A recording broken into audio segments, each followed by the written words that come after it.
I acknowledge that this meeting is taking place on the traditional territory of the Likwita people, and I send them my sincere gratitude.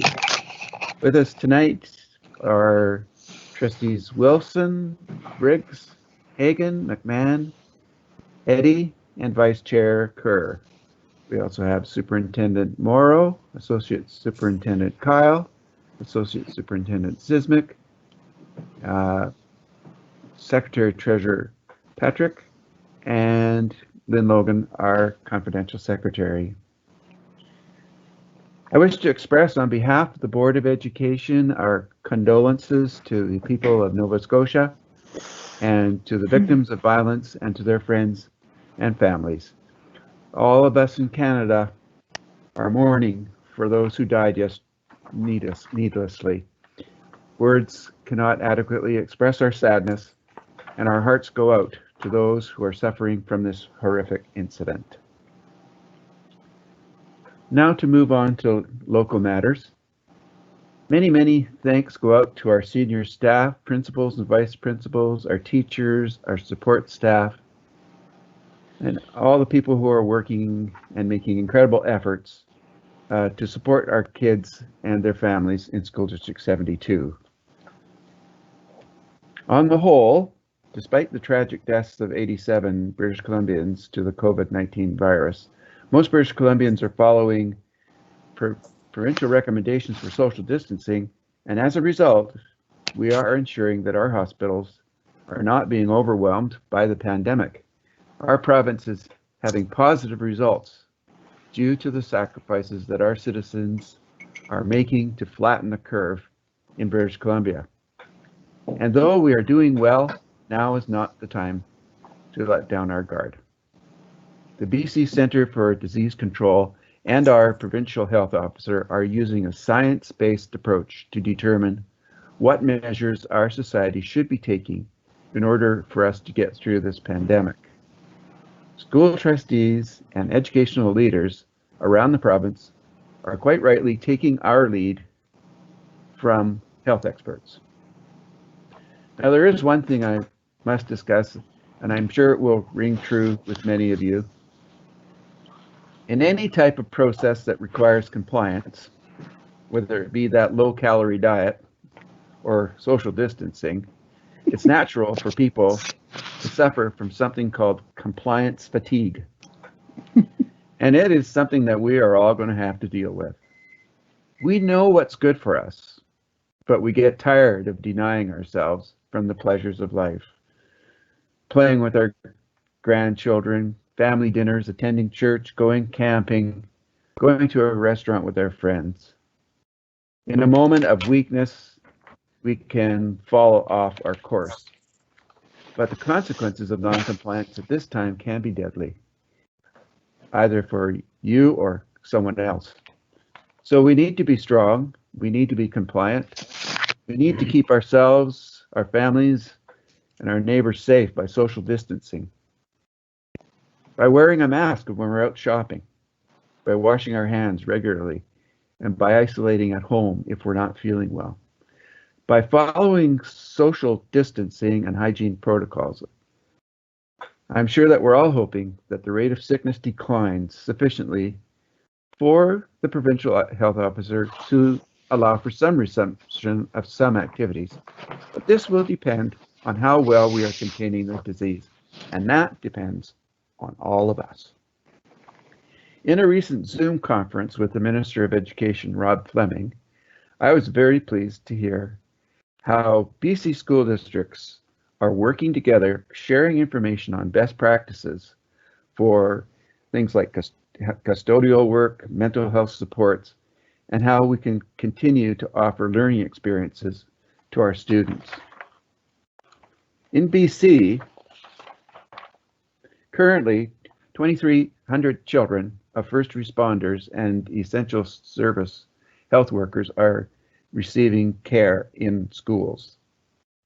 75,000 meals per week are being prepared and delivered to vulnerable students by public school districts across the province. Occasionally, I hear or read the voices denigrating our public school system, but I do believe that most people in our society understand that we are doing the best we can under these difficult circumstances. We have a great public education system, and it is one of which we can be very proud. Now, I do not have a crystal ball, and no one is able to make promises about the future because we do not know how the rate of infection will progress. The truth of the matter is that this is going to be a long-term problem until there is a vaccine, a cure, and widespread testing, none of which we have. But scientists are working on this, and they have been well supported by our governments. And while we wait, I encourage us all to stay safe and do our part by taking the necessary steps to avoid getting sick from this virus. And now I will ask our superintendent, Dr. Morrow, to present his remarks. Thank you very much, Board Chair Franklin. Tonight, I'm just going to have a couple of comments, and then there's an update around some continuity of learning later on in the meeting. Over the past month, the focus that we have been placing has been on ensuring students are safe and connected as we continue to reach out to students and their families. We have been so grateful for the patience and willingness of our parents to engage with our teachers, and I've been particularly aware and appreciative of teachers' flexibility to adapt learning opportunities based on need. Over the past 3 weeks, our district staff have purchased, organized, and delivered approximately 200 food hampers to families each week. This need continues to grow, and I'm excited to share that our local Thrifty Foods is going to partner with us by contributing some much-needed food items to our students and their families. So those food hampers will be enhanced by Thrifty's partnership with us. And this is just another great example of the amazing community that we live in. In addition, we have seen a successful start to student care services for children of frontline workers, frontline healthcare workers, and other emergency services this week. And we had a number of our employees volunteer to lead in this important work. And I wanted to take a moment tonight to talk briefly about our strategic plan. In the midst of the pandemic, it's easy to get lost in terms of some of the focuses that the Board of Education has set and some of the goals that have been articulated. And tonight I want to speak particularly about Priority 2, which is titled Building a Culture of Learning and Wellness. And while the shift in education has been dramatic, I want to call attention tonight to the 3 articulated goals that this Board of Education has set directly under this priority. Now, of course, no one could foresee that this priority would be taking place in the midst of a pandemic, but in light of that, I want to share again those 3 goals. 1, that staff will work to develop cohesive teams across all roles and sites to ensure we deliver on the expectations of our community and to provide the best education and learning environment for our students. 2, that district management will develop a framework to support student and staff mental health and well-being. And 3, that staff will be empowered individually and collectively to positively contribute to the district with clear purpose and with personal accountability.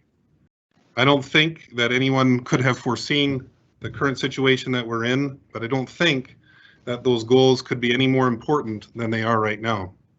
We will continue to strive towards a continued team response at all sites and across all roles, while keeping the safety of staff and students as paramount to all decision making. We remain deeply committed to developing ongoing mental health and wellness supports for our entire learning community, particularly during this uncertain time. So I am appreciative that the Board of Education has a strategic plan that holds even in the midst of a pandemic, and we continue to be anchored in those goals and aspirations. And so lastly, I would like to finish with a quote of Dr. Bonnie Henry, who has said that this situation is not forever, but it is for now. And I continue to be grateful for our students, their families, our staff, and the leadership of the Board of Education. Thank you, Dr. Morrow. So now we're going to move to a motion to approve the minutes of the meeting of March 31st, 2020. May I hear a mover and seconder? So moved. Wilson? Shannon, second. Okay. So Wilson and Briggs have made the motion to approve the minutes of the meeting of March 31st, 2020. All those in favor, please say aye. Aye. Aye. Aye. Those Aye. opposed? Those opposed, please say nay. The motion is carried. Okay, is there any business arising from the minutes? Okay, hearing none, we'll move forward. Are there any additions or alterations to the agenda? Hearing none, we'll move forward. I would hear a motion that the agenda is hereby approved as circulated. Sorry, I missed my mic. There is an addition or alteration. 11A, Yes? I would like to add deferral of the next board meeting. Okay.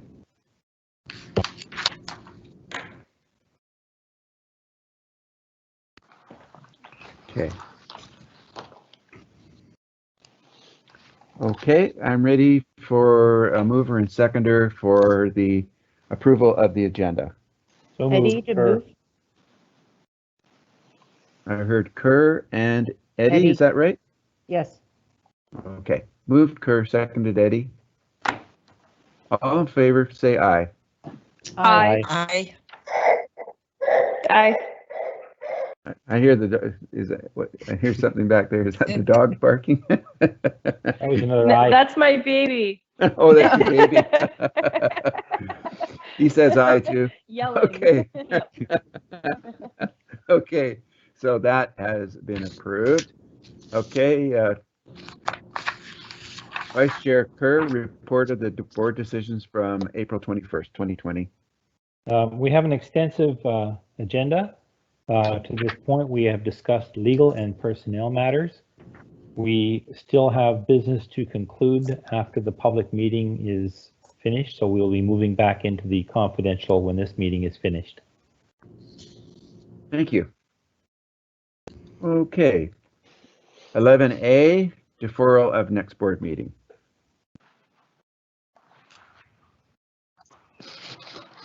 And that would be Mr. Patrick. Mr. Pat. Sorry, I keep doing it again. I'm really good in the confidential meeting with unmuting my mic. I'm horrible at it in a public meeting. So I'll just, but I will just wait for the, I guess, Barb to move that to me. There we go. So our budget has definitely been impacted. Our budget schedule has definitely been impacted with the COVID-19 pandemic and the in-class shutdown. Our original schedule had us starting meetings at the end of March. And really, we had about 3 solid weeks of pandemic planning and organizing, and wasn't really able to get to a point where we could present and start working on the budget. So we have just recently caught back up on that. And when I looked at how getting feedback out, asking our stakeholders for feedback and presenting it to the board, realized that rather than shifting it back a whole month and having the board present in pass the final budget in June, that if the board was willing to move the May 5th meeting to May 12th, then the board would still have the opportunity to pass it on the May 26th. And the advantage of that is if there's anything that comes out of that budget that the board would like us to look into further, it gives us time to do that, and it puts less of a rush at the end of the year. So, so the readjusted schedule, this is a modified and it will be a virtual schedule, basically has stakeholder feedback going out this Thursday or Friday. So I have a package prepared that we'll be able to send out, and we'll ask for identified stakeholders to provide their feedback on the information and on next year's budget. The beginning of May, SMT will do our review and summary of all the feedback that had been received with our presentation at the May 12th board meeting. And that will be the opportunity for the proposals to be presented publicly and for people to make comment and provide thoughts on the budget proposals at that time, with a final budget coming May 26th for approval from the board.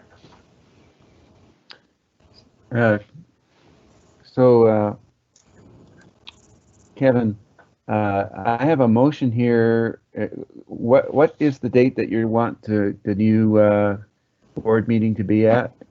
So I have it, the motion that the board approve rescheduling the May 5th, 2020 public board meeting to May 12th, 2020 to Yes. accommodate readjustment of the 2020-2021 budget planning schedule for stakeholder feedback due to the delay from emergent COVID pandemic planning. Right. So the May 5th meeting will be canceled, but we'll have a meeting on May 12th instead, right? Correct. Okay. So that's the request of the Secretary Treasurer. I need a mover and a seconder to make that happen. Hagan, so moved. Thank you. McMahon, Wilson second. seconded. Okay. I think Joyce beat you there, Susan. So it'll be moved Hagan, seconded McMahon. All in favor of the motion, say aye. Aye. Aye. Aye. Aye. Opposed, say nay. Hearing none, the motion is passed. Okay, thank you, Secretary Treasurer. Now we'll move on to educational issues, continuity of learning update, Superintendent Morrow.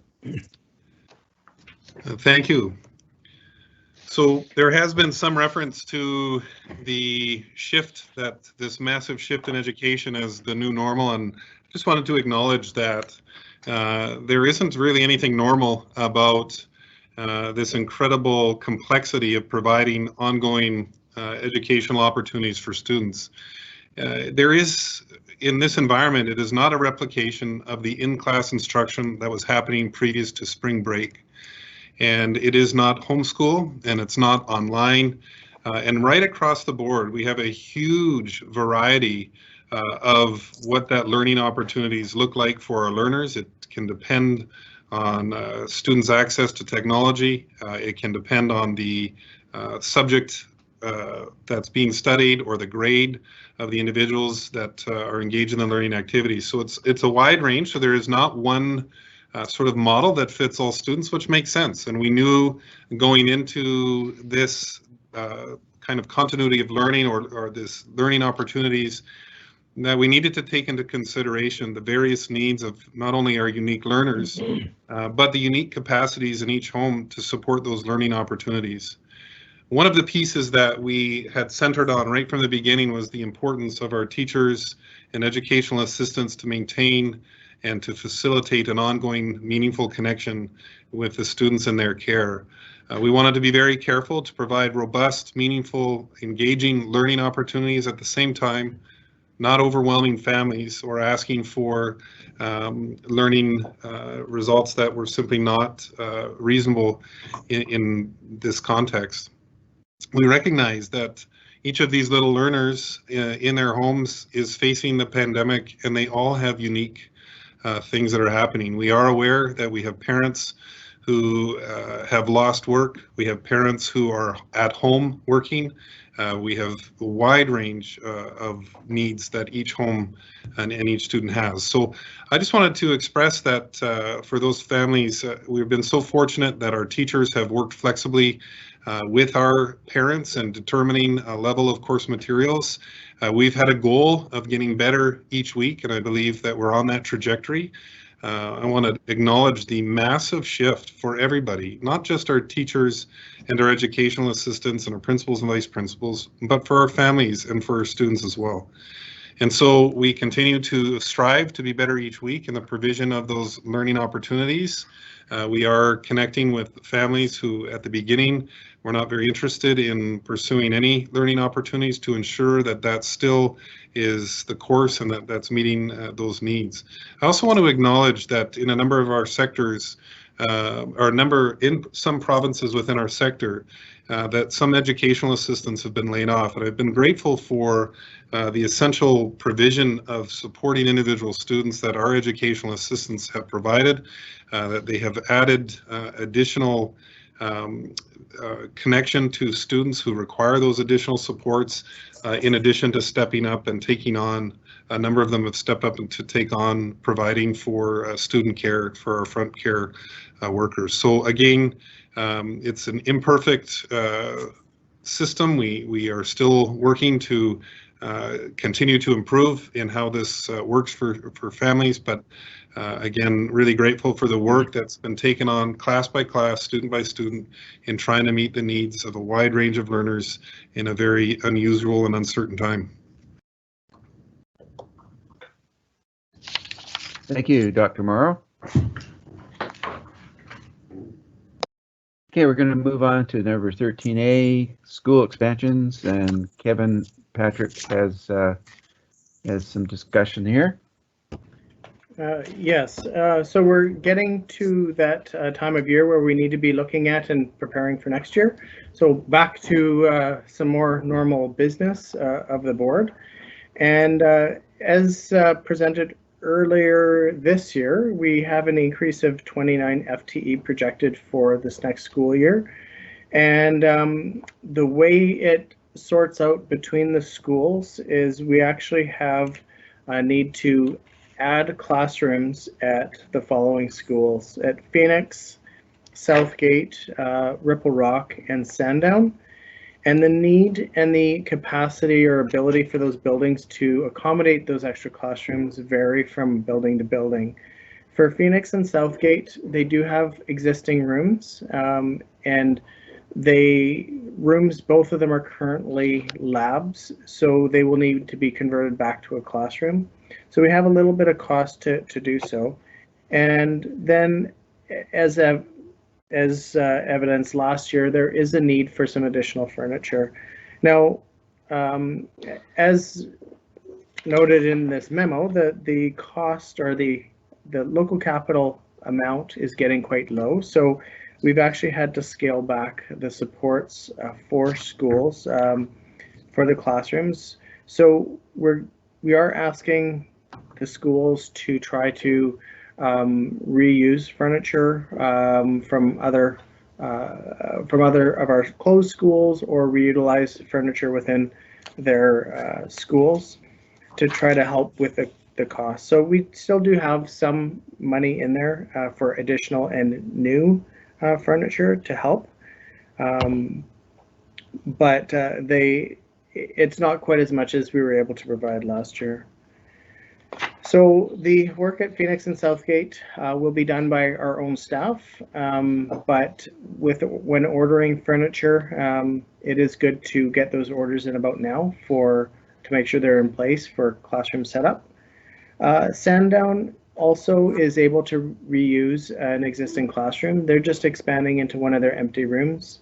And same thing, they're able to use a lot of some furniture that they've had, or source furniture from other places, but they still have a requirement for some new furniture and some new technology for the teachers. The big cost gets to Ripple Rock. Now, last year I asked the board to support a portable for Ocean Grove and possibly a portable at Ripple Rock. It turns out last year that we did not require a portable at Ripple Rock. So the money wasn't spent last year, and but this year they're only projected to go up 12 students, but that is enough due to the class size limits to require an additional classroom. And as they don't have further space in the building, we have to look outside, which means they require a portable. The good news is, as we had been quoted $300,000 for portables in the past, we have been able to find a selection and a vendor who is able to provide a portable for $200 or less. So our staff are checking that out, and we'll look at those options, but definitely more cost effective than what we've been quoted in the past. So the total ask from local capital for the board to approve from local capital is $270,000. At the very bottom of the memo, it does show a reconciliation. We started the year with $1 million in local capital, but with all the various commitments for the rest of technology, for the school expansion from last year plus this, it will result in an estimated local capital of under $100,000, and that is low, and it is something that I hope that the board will be able to build in the future. And in light of that, though, as all of these items going out, we will be trying to save money where possible and where practicable to try to really preserve some of that local capital for future opportunities or future cost items for the board. The dollar amount for the that I've got on the motion here is 287,000. Is that what you're asking for? Oh, sorry. Yes. I had 287. Okay. Wishful thinking. See, I'm already trying to save some money. Okay. So the motion that's needed to make these capital expenditures is that the board draw up to 287,000 from local capital to increase classroom space at Phoenix, Southgate, Ripple Rock, and Sandown schools. I would hear mover and seconder. So move, Kerr. Okay, moved by Kerr. McMahon, second. Seconded by Wilson. Okay, seconded by Wilson. Kerr and Wilson. All in favor, please say aye. Aye. Aye. Opposed, please say nay. Okay, the motion is passed unanimously. Okay, now as we move into our annual budgeting, in the past we have used unrestricted reserves, and this helps us balance our budget and reduce the need for many cuts. So I'm going to turn it over to Kevin Packer to discuss the use of unrestricted reserves. Yeah, so we are, of course, the budget process rolls out this week, and we're seeking for feedback. It has always been helpful for management and the stakeholders to really know what is available, whether to balance a budget, everyone's looking at cost savings or looking at additions. And the board has a practice of using up to a third of the unrestricted reserve to help balance the budget. The benefits of using 1/3 is if that reserve continues to shrink, 1/3 will continue to get smaller and smaller. So what it has the effect of doing is kind of minimizing abrupt cuts or additions year to year. It kind of smooths stuff out through time. So the surplus is currently at $2.5 million, and that's the unrestricted reserve. So that doesn't include the board has a policy for keeping an emergency contingency, which is currently at $1.1 million. So the 2.5 does not include the emergency contingency. That is separate, and emergency contingency is available in case any sort of abrupt impact in funding comes. So 1/3 of $2.5 million works out to just under $840,000. So I have a request for the board to use up to $840,000 to help balance next year's budget. That will result in a little bit of additional spending through this next year. But again, with the continued use of and the expected growth, we do expect that unreserved surplus will remain fairly stable. Now, there are some risks coming up with this year. COVID has definitely had its impact, and there is a risk that it may impact funding. So right now we have in-class suspension, students learning from home. As we head into September of next year, we will, that may continue. So historically, the way student funding works is we need pupils in seats September 30th, and we're funded based on that. We don't have any indication what happens next year if there's still a modified schedule for learning. And so there is a potential that some parents may not feel comfortable having their kids in class, and they may not physically be. So we'll wait to find out how the ministry is going to fund and how we make contact with those families. But again, there is a potential that enrollment doesn't come in where it is. And my opinion or position is, with the $2.5 million surplus and the $1.1 million emergency contingency, that even if there is an unexpected surprise next year, like there was this past year, the board is in a very good financial position to address and deal with those surprises, and to still be able to continue to support the programs that we have in place, and even the programs that we'll look to possibly add for this next budget year. Great. So there's a motion that would read this way: that the board supports the use of up to $840,000, being 1/3 of the unrestricted reserves, to reduce the anticipated shortfall from the 2020-2021 annual operating budget. And I would hear a motion. I would hear a mover and seconder. I'll move that, Eddie. Okay, moved Eddie, And second. seconded by Trustee Briggs. Okay. Is there any discussion? I have a question, Richard. Yes. It's Kat. Kevin, could you remind me what the shortfall was last year on our budget based on the projected enrollment?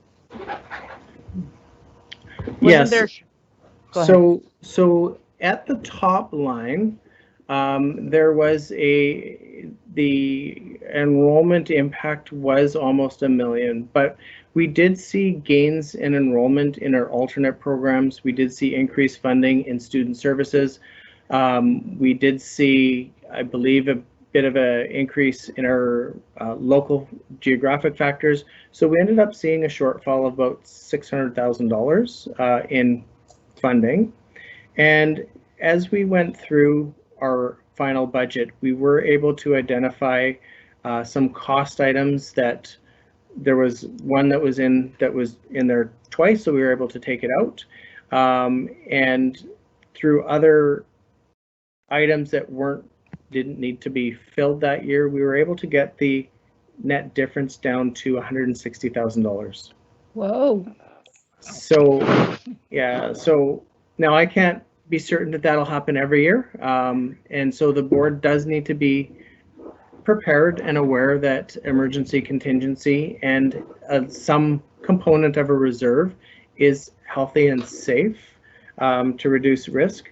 But yeah, that last year was a bit of a interesting year with a surprise difference in enrollment, but how, as we factored through the cost for the final budget, how we were able to reduce that to quite a manageable level at a difference of $160,000. And that is on the back of the second page. The increase in 1920 deficit listed at 160. That's what that's about. Okay, thank you.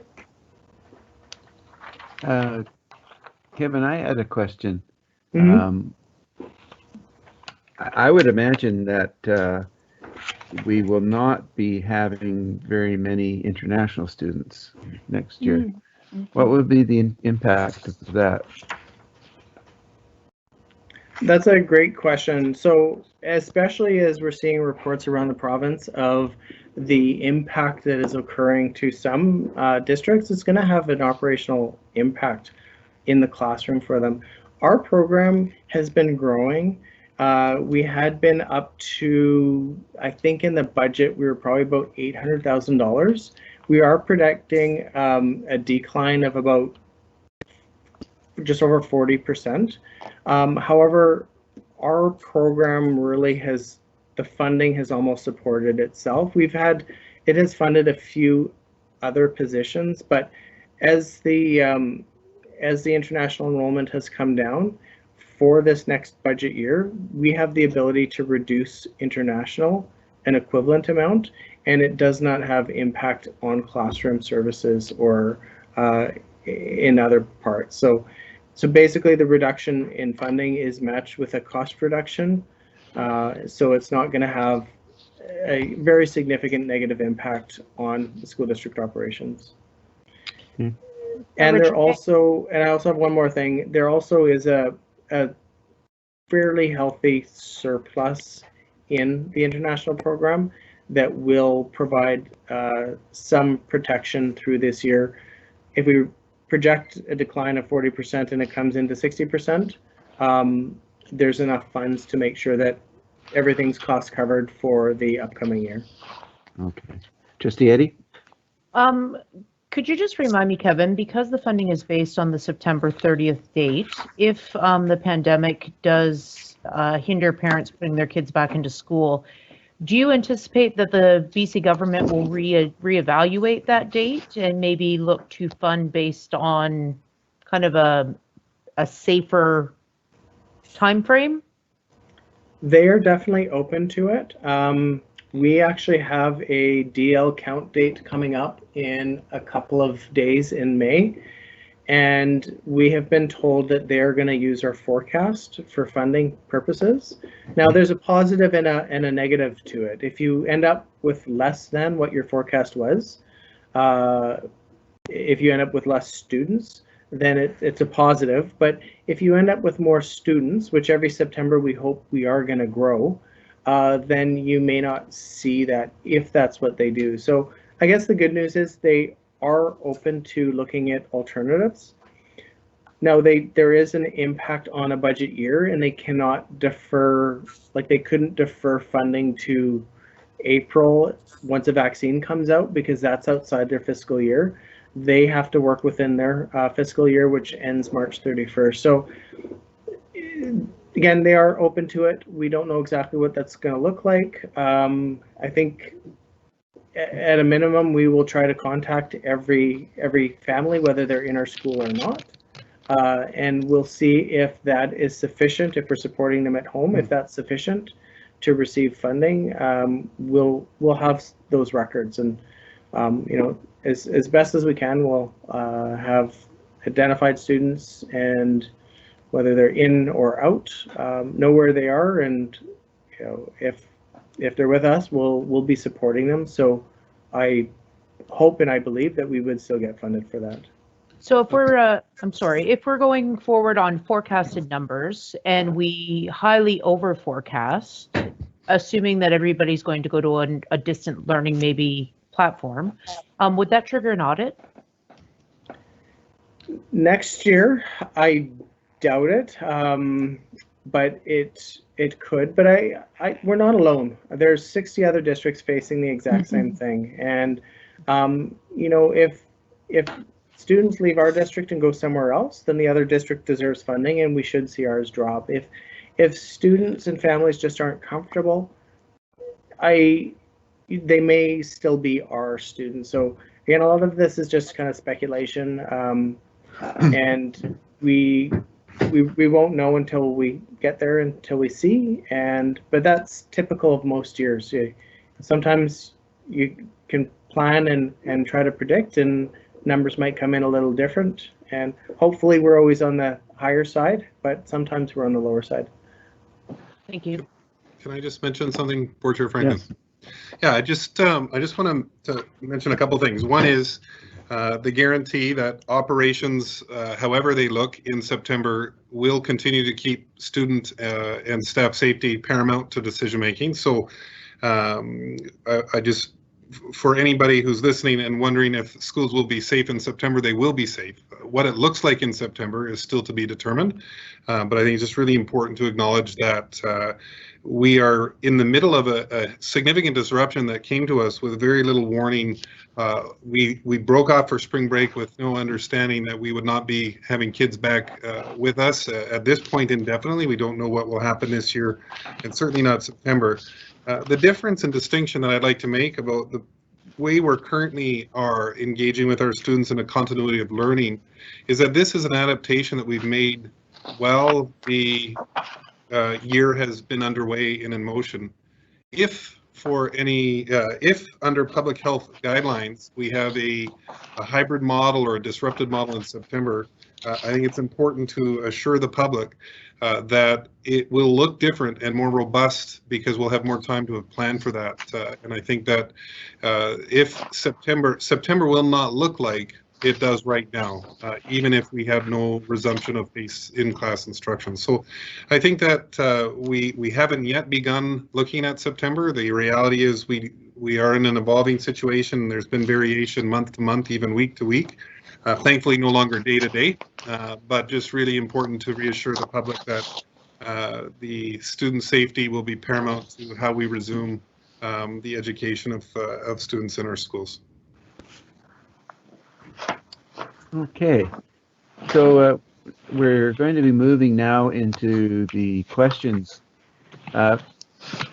Secretary Treasurer Patrick, could you tell people who are watching this program or board meeting, how do they ask a question if they want to? On tonight, or is feedback as part of the budget? Tonight, questions from anyone present, basically. Are we? I think we're there. Are we? Okay. Did we get a carry on the? Oh, sorry. Yeah, we have to move. We have to actually vote on the. Which one are we voting on? The unrestricted use of $840,000. The motion is that the board supports the use of up to $840,000, being 1/3 of the unrestricted reserves to reduce the anticipated shortfall from the 2020-2021 annual operating budget. All in favor, say aye. Aye. Did you have a Aye. mover? Yeah, we did. Okay. We did. And opposed? Hearing none, the motion is carried. So let's talk about questions from anyone present, how that works. Yes. So within the application that viewers are watching, there is a live event Q&A that they can submit a question. The question will come in, we'll see it, and for the board, I'll publish it, and then it can be asked. Okay. And we just received a comment that it is open and functioning. Great. So while we're waiting for those questions to come in, I'd like to offer the trustees the opportunity to address the public if they so wish. So not to put you on, if I put you on the spot and you're not ready, you can defer till later if you want. But shall we start with Trustee Wilson? Not on the spot.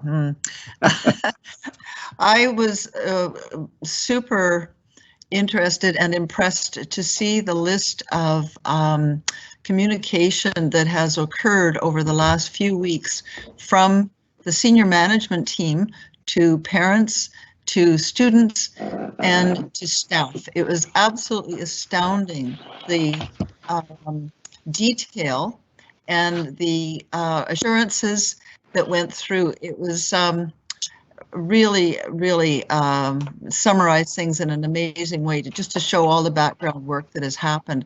So thank you for producing that, Superintendent Morrow. I'm sure there'll be more to come, but it's a wonderful summary and overview to date. Thank you, Trustee Wilson. Trustee Briggs.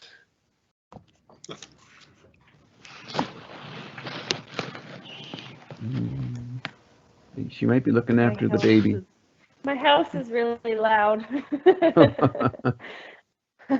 I haven't got a chance to read that email yet, but I'm looking forward to it. And I've been on Facebook lots and seeing lots of parents posting pictures of their kids and saying that it's working well for them so far. And it's been interesting to watch this all go down and see how everyone's handling it. And I'm proud that we have a good management team. You guys are doing an excellent job. And that's all. Thank you, Trustee Briggs. Trustee Hagan. Hi, thank you. I really appreciate what's going on in our community. Everywhere I turn around, there are hearts posted. There are people who care, who are donating time, energy, and effort, all working together. That's what we're doing. We're all sacrificing in our many different ways, but in it all, I think this is going to be one of the biggest learning curves that we have had as a school district and for our children. And if we can not look at education as a competition or learning factual numbers and those kinds of things, but look at education as learning how to make the right decisions at the right time, how we go about looking for different options when tough times face us. I'm really excited that our district as well has looked at looking after the physical needs of our students. I'm excited that I heard recently that that abuse has occurred on the increase. Up to 300% in our district is reaching out to families, encouraging them to be supportive on not placing high pressure on getting things done, but being together, being positive and learning through different ways. That's what I appreciate about our district. Our teachers, our support workers, all stepping up to the plate to help look after our frontline workers. That's exciting. It's all exciting. With chaos comes change, and I hope that we're up for it. Matter of fact, I know that we are. We have excellent leadership. We have a really good board, and we have a great community. I am positive we're going to make this a better place after we're done, where we're more considerate, we are kinder, we're a little more pleasant, even if we have to line up at the bank for an hour out front like today, Daryl. But I do hope that we can learn from each other. We can learn that the things that really matter are family, friends, and that learning occurs. Let's just take that opportunity. I'm sorry I've talked for so long. No problem. And Trustee McMahon. Well, I think this has been a really interesting time, somewhat unsettling, but perhaps in a very challenging way that will take us to a different place. I think that the level of collaboration and cooperation and between the different levels of government, between our reliance on our public health people, I think this kind of interweaving of our agendas and our concern is sort of unprecedented. And that puts us in an interesting cultural kind of place that I think Daryl might be right. It might mean that we come out the other end somewhere different than where we were when we came in. And I think the whole notion of learning has taken on a fresh perspective as well, as it's a bit of a learning curve in terms of life, not solely just academics. It's going to be really interesting for us to debrief as we move through this. Right. And I again have to echo the appreciation for our senior management team in sort of guiding us through this. Thank you. Okay, Trustee Kerr? A couple of things. One of the first things I wanted to mention was this, what I consider to be a tremendous reassuring video that our superintendent put out. If you haven't had a chance to look at it, I don't know where you can probably find it on the website, but it's the one where he's behind the school district sign at the board office. And the comments were very reassuring.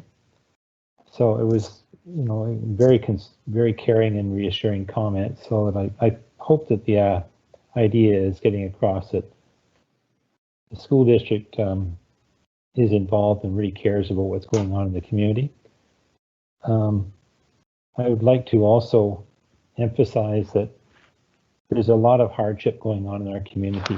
There's been tremendous job loss, there's financial insecurity, there's all sorts of stresses going on. And I would hope that people aren't adding to the stress in their lives by feeling that they have to really push school learning. There's all kinds of ways that your children can learn, from helping do recipes to just going out in nature. You don't have to worry about learning math, facts, and figures and all that. Just take it as it comes. You've got, as parents, you have enough on your plate getting through the day without having to take on the additional role of your child's classroom teacher. So I guess from my point of view, I empathize with what's going on for many of you out there.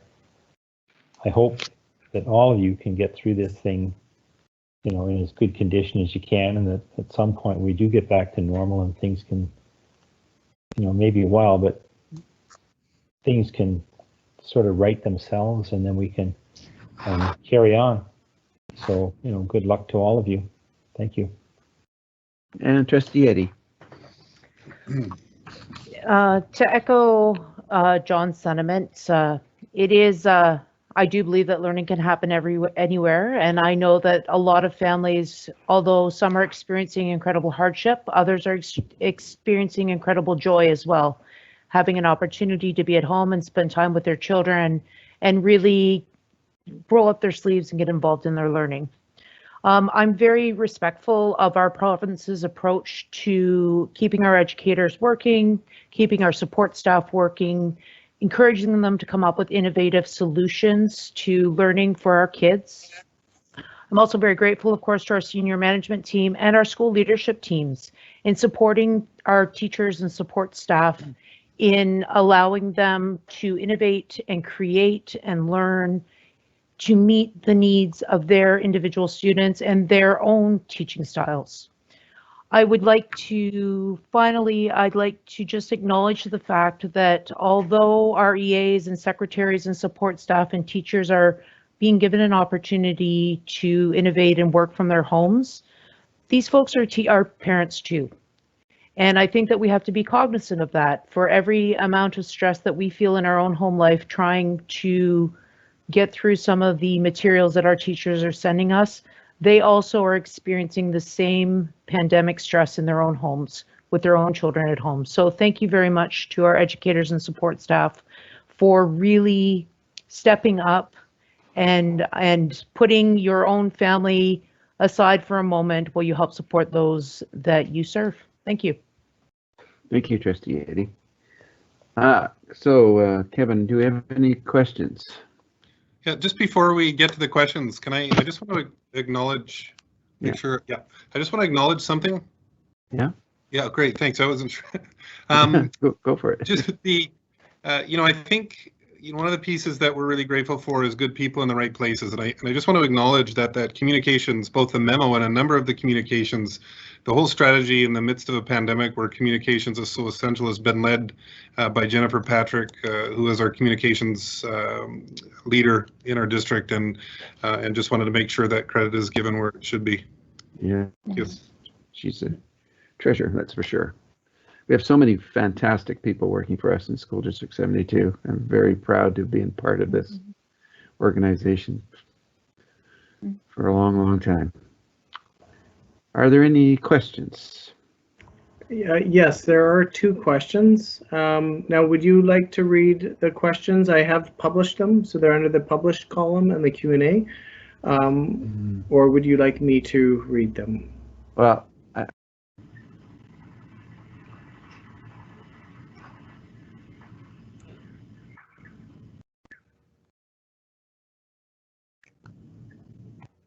oh, sorry, Richard. Yeah, you accidentally muted your mic. okay. I'm looking at the Q&A, but I can't read the question this time. No, I can't see it. Okay, so are you published? I'll go published. Yes. Okay, there we go. So the first question comes from an anonymous person. The government has not yet committed to funding for support staff after April 31st. Has the board been given any indication as to when a decision will be? I've heard nothing about that, but maybe Kevin or Jeremy might know something about that. At this point, I haven't heard anything about that either. And I think I'll ask the superintendent and myself. We are in fairly regular communication with ministry staff, and it definitely is, people are aware, districts are aware of it. So I hope that we can get an answer soon. And if not, we'll send off some emails to try to get some indication as to what they're planning past April 30th. Great. Okay. So we have another question from Marissa Teal.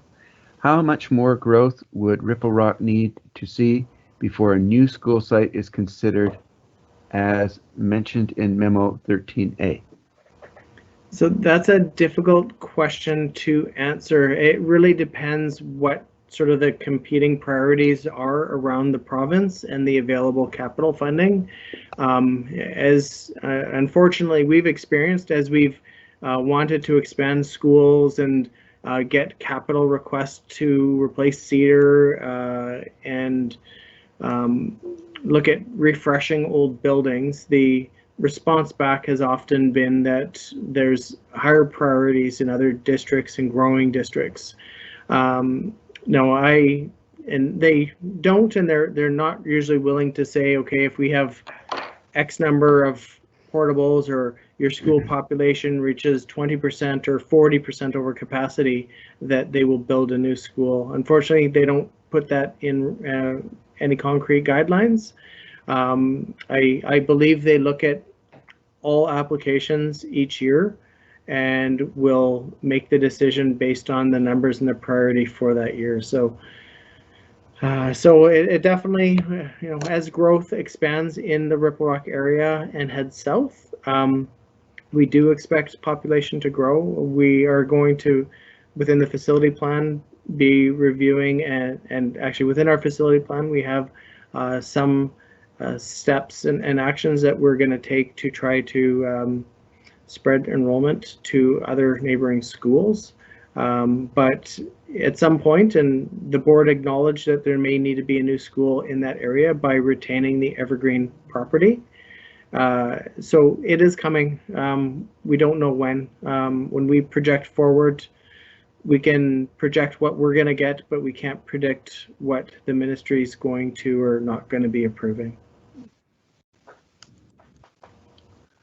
And I guess the other factor is how many empty rooms do we have throughout the district, and when there's still capacity, the government is very reluctant to build new schools if there's still space in other schools that that's open.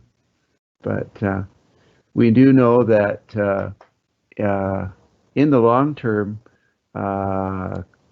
there could be more growth in the Quinsam Heights area, and that is one of the main reasons that we kept the Evergreen school site, knowing that that area is primed for growth in the future. So that was some forward thinking by the board of the time.